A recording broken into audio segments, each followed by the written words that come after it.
Hi everyone, this is Bruno from Spiralist, and I am here with Tiago from Spiralist as Hi. well. And we're going to be walking you through the process of making the video for Eternal Recurrence, the radio edit version that is. The version in the album is much longer, and we couldn't really release that as a single. So let's talk a little bit about the video and the experience shooting it. So the Cliff Notes version of this is that we shot the video in the morning, and we did that through maybe I think that we did that for 4 or 5 days. Yeah, I think it was 4 days in Perhaps total. 4. It was like one day with me and you, Right. another day With the whole band. With the whole band, And I had- and you had 2 days, I think. Yeah, just for myself, because one of those days was really rough actually, but we'll get into that. But yes, I think that was it. I think it was 4 mornings. Yeah. So basically, we wanted to get a very specific kind of light going in the video. We wanted basically the really early morning kind of light, and yes, obviously there's editing going into the video, but a lot of that is just the actual natural light, and we needed that for the kind of vibe that we wanted. It has a certain hue to it that Right. added to the whole ambience of the video and the overall aesthetic Mhm. that was presented. And that was integral part of the aesthetic of the aesthetic and the concept of the video. 100%, yes. Obviously, this forced us to wake up incredibly early. I mean, do you remember what time you had to wake up? I think it was like 5 a.m., 4 a.m., 5 a.m. around that hour. Yeah, for me it was like 3:30, 4 o'clock in the morning, something like that. Yeah. To get properly prepared. But you live closer to that beach. I do, but I do, but I had to, I just wanted to make sure that I would wake up okay, have breakfast, get all the clothing, all of the materials, that all we the had to use. preparations. Yeah, because ready. we also used a few props. There's the chessboard. There's we had to use a ladder at one point. There was fake blood. There were candles and a bunch of other stuff. So we had to have all of that stuff. Yeah. That was very important. So waking up very early, and then I think shot every scene between 6 o'clock in the morning and like 8:30 in the morning. Yeah, around that time, I think that was the window of light that we had, of that early light that we wanted to capture. That's right. So we couldn't, further the recordings more than 8:30. Than 8:30. 100%. Yeah, that was the case, and even then, there was one day in particular that I had to shoot some scenes, and there were no clouds in the sky. And you might notice that the video, like the weather is extremely cloudy, and that was on purpose. But the thing is that you're kind of gambling on what kind of weather you're going to get, and you have to pay attention to the forecast. And there was this one morning, now we were expecting the weather to be very cloudy, and it wasn't. And I was going to shoot some scenes, and the result was that we were only able to shoot for 1 hour. It was incredibly cold that morning, and then we just quit. We couldn't. Yeah. And those are the scenes where I'm lying down on the beach, like actually lying down playing guitar, and sitting down and playing the guitar. Those were the ones. Yeah. It was, I think that the hardest part about the video was really, capturing that window of time and playing with the scenes within that window of time. Mm-hmm. That was probably the hardest part, because, and dealing with all the blood, the fake blood. Sure, the 100%. Let's talk about that then. Yeah. So the blood was used in basically 3 scenes, if I remember correctly. So one of them is José, our drummer, is holding a candle and protecting the flame. Basically, this is a reference to a Tarkovsky movie called Nostalgia, and then the blood drop falls on the flame. So that was one. That was actually fairly easy. Then there was your scene. Yeah, the chessboard scene with me, moving around the chess pieces. Like the blood hits in a certain spot, in a certain moment, and you were there squirting the blood. So it was like everything had to have a right timing. And the fake blood, I'm gonna tell you people that it's gooey as hell, okay? It's really like it's not a substance that you want on top of your skin, okay? Right. It's very sticks to it. difficult. Very difficult to clean. Very difficult to remove from your skin. Yeah, it leaves a shade of red, kind of reddish color on top of it, and it's really hard to remove it. It is. Our drummer actually had that for maybe like 24 hours or something. I remember they was telling me like I'm having a really hard time removing this because my skin now looks reddish. Yeah, it was very, very sticky. We had to then combine that with some water, and it could only be a certain amount of drops of water, because then it would be too liquid and not, it wouldn't look like blood. real blood. Right, exactly. It started looking like tomato juice, and we didn't really want that. So we didn't want to look like pizza sauce. Right. So there's That's that. That's right. That's right.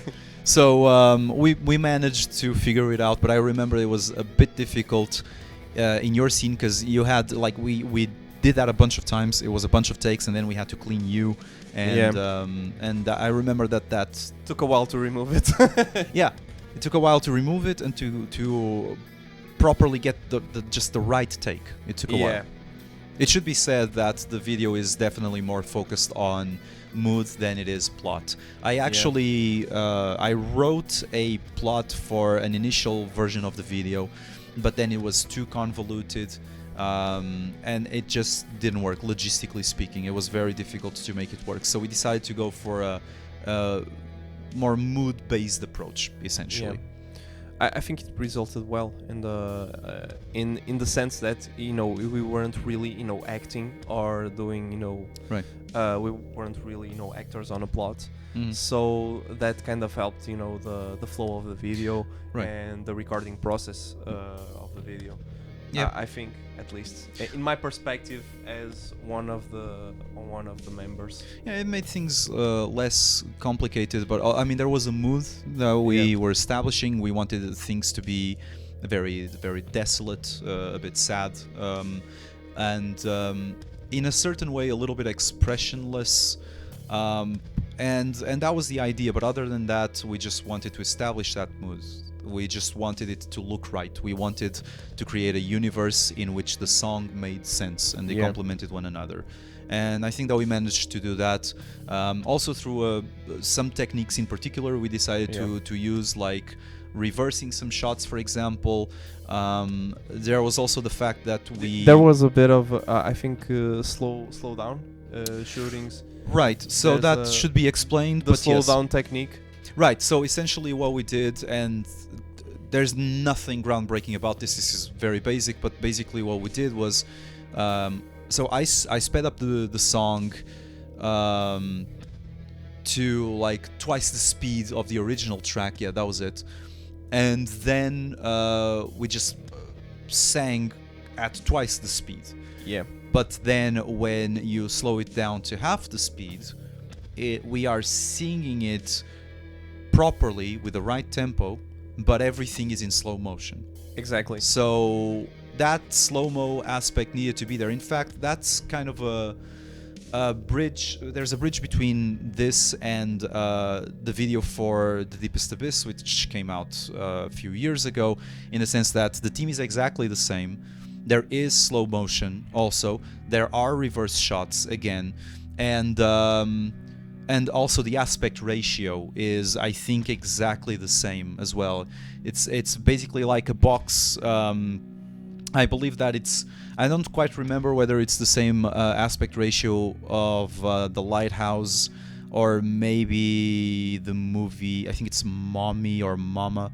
I don't quite recall the name, but it's one where it's not wide, and it makes you feel like you are trapped in the scene, and that was part of what we wanted. It's part of the goal of the video, was like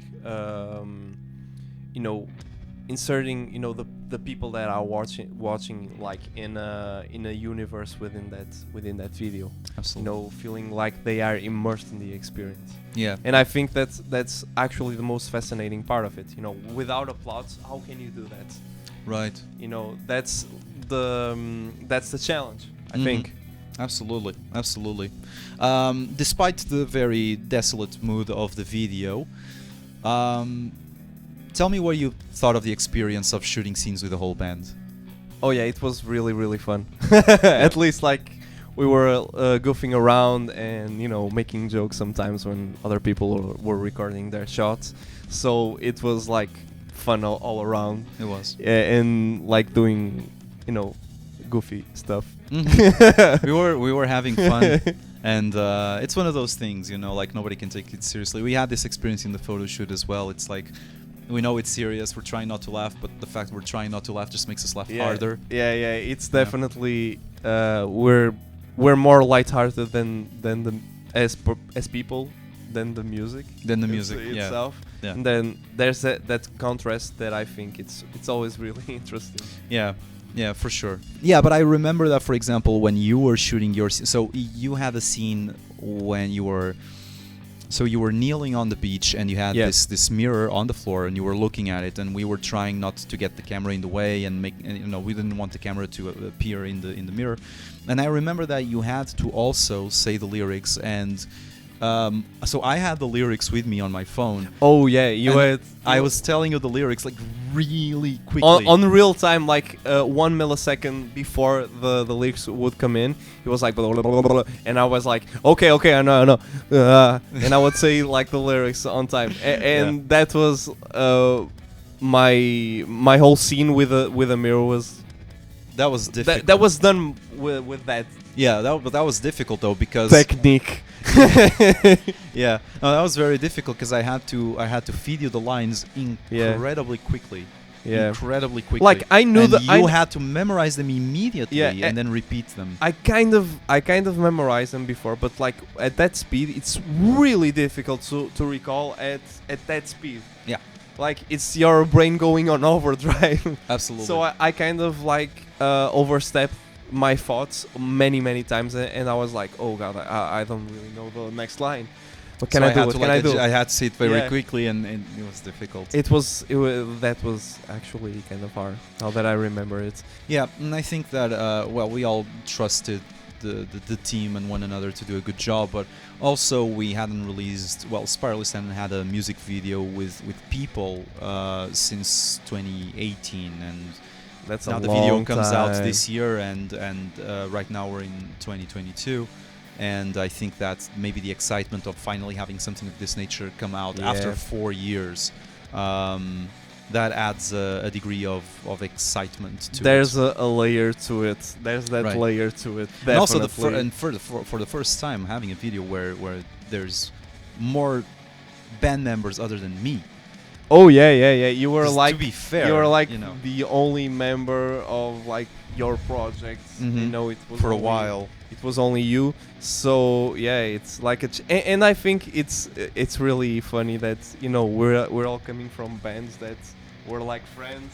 Yep. And now we're joining you, and it's like it's really like Nuno from Before and After Science, me from Ashes and Waves. Yeah, Jose from As They Come, and previously also Before and After Science. So yeah, we come like from distinct backgrounds, but like we were all friends before, and that's really awesome. At least that for me is like I don't know. To me it adds the emotional layer, of like friendship and camaraderie, in the scene. Absolutely. And I really enjoy that part. Well, it's definitely. I can say that it's definitely a different. The experience is totally different.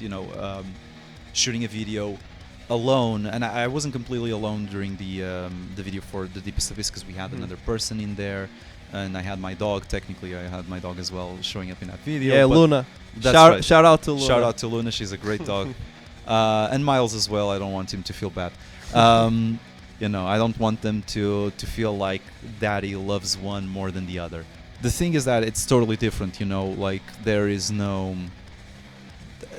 There is no communion per se. There is not much of a shared experience. You're in there with the people shooting a scene, and there's a purpose and everything, and you are having fun. But it's different compared to being with 3 friends, being with your band, enjoying the moment, and goofing around. It's totally different. I think it definitely adds to the experience, and that's at least that's it's from my part of the whole experience of the Eternal Recurrence video. Yeah, yeah, I agree.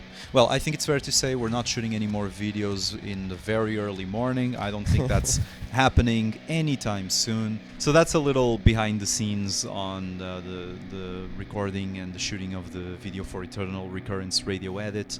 Well, we hope you guys enjoy the music video and the commentary, and we hope to see you guys on the road very, very soon. So thank you all very much, and we'll see you soon.